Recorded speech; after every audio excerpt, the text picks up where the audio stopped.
வணக்கம். இன்னைக்கு நாம ஒரு மிக முக்கியமான விஷயத்த அலச போறோம். இது ஏதோ கடந்து போன பழங்காலத்து புராண கதைன்னு நினைச்சிடாதீங்க.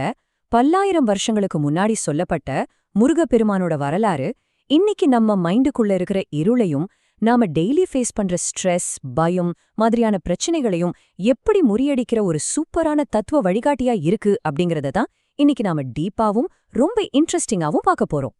ஓகே, இந்த டாபிக்குள்ள நம்ம எப்படி போக போறோம்னா, இந்த 6 அப்படிங்கிற நம்பரை வச்சுக்கிட்டு ஒரு 6 தலைப்புகள் வழியா நம்ம பயணிக்க போறோம். ஞானத்தின் பிறப்பு, 6 முகங்களோட தத்துவம், வேள், மயில், சேவலோட ரகசியம், குறிஞ்சி நிலமும் தமிழர் வாழ்வும், 6 படை வீடுகளும், 6 எழுத்து மந்திரமும், அப்புறம் இருளை நீக்கும் வேள். இதை எல்லாத்தையும் ஒன்னொன்னா தெளிவா பார்த்திடலாம். முதல்ல ஞானத்தின் பிறப்பு. இந்த முழு விஷயமும் எப்படி ஆரம்பிச்சதுன்னு பாப்போம். இது ஒரு பிரம்மாண்டமான காவியம்னு சொல்லலாம். காசியப்பர் அப்படிங்கிற முனிவர் பல நூற்றாண்டுகளா தவம் பண்றாரு. அந்த தவத்தோட முடிவுல மாயையால சூரபத்மன்கிற ஒரு அசுரன் பிறக்கறான். அவனோட கொடூரமான ஆட்சியையும் அவனோட ஆணவத்தையும் அழிக்கணும். ஆனா அவனுக்கு இருக்கிற வரத்தை தாண்டி ஒரு சக்தியை உருவாக்கணும். சரியா? அதுக்காக சிவபெருமான் தன்னோட நெற்றிக் கண்ணிலிருந்து 6 தீப்பொறிகளா உருவாக்குறாரு. அந்த நெருப்பு சரவண பொய்கை ஏரியில குளிர்ந்து 6 குழந்தைகளா மாறுது. கடைசியா அன்னை பார்வதி அந்த 6 குழந்தைகளையும் ஒன்னா இணைக்கிறாங்க. இது வெறும் கதை இல்லைங்க, உலகத்தோட பேலன்ஸ கொண்டு வரதுக்கான ஒரு மாபெரும் தத்துவ பிறப்பு. இதுல ஒரு ரொம்ப சுவாரஸ்யமான விஷயம் என்னன்னா, இந்த பெயர்களுக்கான உண்மையான அர்த்தம்தான். ஸ்கந்தன்னா என்ன தெரியுமா? ஒன்றாக இணைக்கப்பட்டவன்னு அர்த்தம். 6 உருவங்களும் ஒன்னா சேர்ந்ததால வந்த பேர் தான் இது.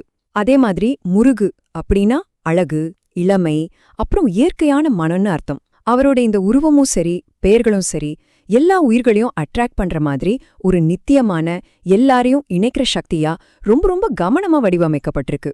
அடுத்த பகுதி 2, இந்த 6 முகங்களுக்கு பின்னாடி இருக்கிற தத்துவம் என்னன்னு பாப்போம். இந்த விஷயம் எதை ரொம்ப சிறப்பா விளக்குதுன்னா, முருகனோட ஒவ்வொரு முகமும் உடம்போட ஒரு வெறும் பார்ட் கிடையாதுங்க. அது நாம ஒவ்வொருத்தரும் நம்ம லைஃப்ல டெவலப் பண்ணிக்க வேண்டிய நற்பண்புகளை குறிக்குது. அறியாமைய நீக்கிற ஞானம், இளமைய குறிக்கிற அழகு, தீமைய அழிக்கிற வீரம், பக்தர்களை காப்பாத்துற கருணை, முக்தி தர்ற மோக்ஷம், அப்புறம் யாகங்களை ஏத்துக்கிற முகம். இது ஒவ்வொன்னும் நாம ஒரு முழுமையான மனுஷனா மாற தேவையான 6 முக்கியமான தூண்கள்னு சொல்லலாம். ஓகே, 3வது பகுதிக்கு வருவோம். வேல், மயில், அப்புறம் சேவலோட ரகசியம். பார்வதி தேவி தன் கையால கொடுத்த அந்த வேல், அதோட ஷேப்ப எப்பவாவது நல்லா கவனிச்சிருக்கீங்களா? அதோட நுனிப்பகுதி ரொம்ப ஷார்ப்பா இருக்கும், நடுப்பகுதி நல்ல அகலமா இருக்கும், அடிப்பகுதி ஆழமா இருக்கும். இது நம்ம மனுஷங்களோட மிகச்சிறந்த அறிவுக்கு ஒரு பெர்ஃபெக்டான எக்ஸாம்பிள். நம்ம புத்தி இந்த வேலை போல கூர்மையா இருக்கணும், நிறைய விஷயங்களை ஏத்துக்கிற அளவுக்கு அகலமா இருக்கணும், அதே சமயம் எந்த ஒரு விஷயத்தையும் ரொம்ப ஆழமா சிந்திக்கவும் செய்யணும். இப்ப மயிலுக்கும் பாம்புக்கும் வருவோம். இயற்கையில மயிலுக்கும் பாம்புக்கும் ஆகவே ஆகாதுன்னு நமக்கு நல்லாவே தெரியும். ரெண்டும் ஜென்ம விரோதிகள். ஆனா இங்க கவனிச்சிங்களா? மயில் அப்படிங்கிறது நம்மளோட ஆணவம், அதாவது ஈகோ. பாம்புங்கிறது நம்மளோட கோபம்.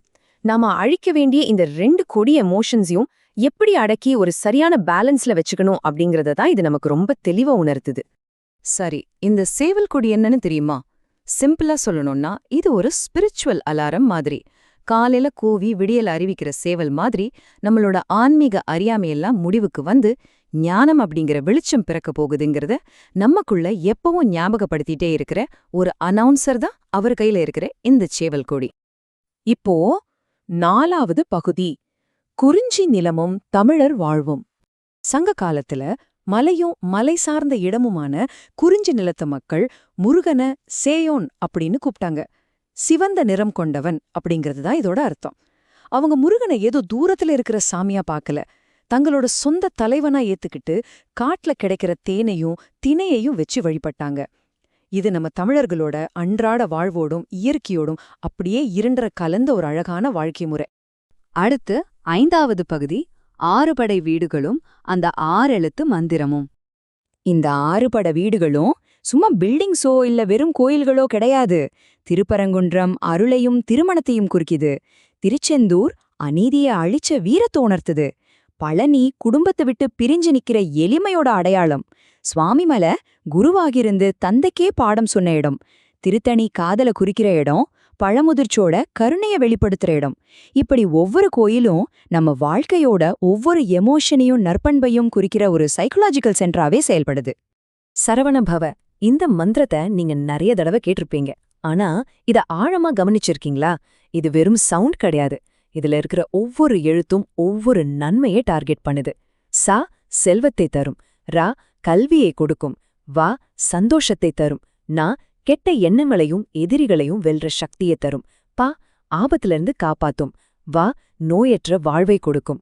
நம்ம டெய்லி லைஃப்க்கு தேவையான நன்மைகளை சரியா குறுவச்சு தர்ற ஒரு செமையான மந்திரம் இது. ஃபைனலா பகுதி 6, இருளை நீக்கும் வேல்.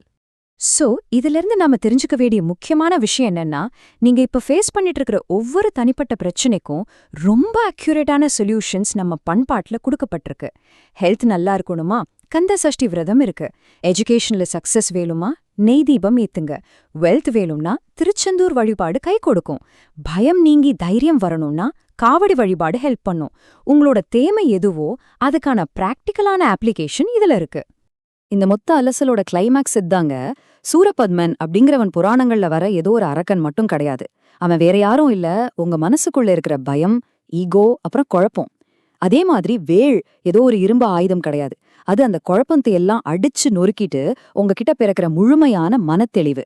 ஆமாங்க, காவியங்கள்ல நடந்த அந்த மாபெரும் போர் வேற எங்கேயோ நடக்கல. இப்போ இந்த நிமிஷம் உங்க மைண்டுக்குள்ளே தான் நடந்துகிட்டு இருக்கு. ஒவ்வொரு நாளும் நம்ம பழைய பயங்களை அழிச்சிட்டு நம்ம ரொம்ப தைரியமா முன்னாடி போகணும். நீங்க எப்பெல்லாம் மனக்குழப்பத்திலயோ இல்ல பயத்திலயோ இருக்கீங்களோ, உங்க உள் மனசுல இருக்கிற இருளை அழிக்க உங்களுக்கு தேவையான அந்த ஒரு பவர்ஃபுல்லான எனர்ஜி இந்த 2 வார்த்தையில இருக்கு. ஒரே ஒரு குரல் மட்டும் உங்க மனசுக்குள்ள எப்பவும் ஒலிக்கட்டும்: வெற்றிவேல் வீரவேல். உங்களுடைய சொந்த அரக்கர்களை தெளிவு, ஞானம் அப்படிங்கிற ஒளிய வச்சு வீழ்த்து நீங்க ரெடி ஆயிட்டீங்களா? கண்டிப்பா முடியும். அடுத்த ஒரு சூப்பரான பதிவுல நாம சந்திக்கலாம். நன்றி.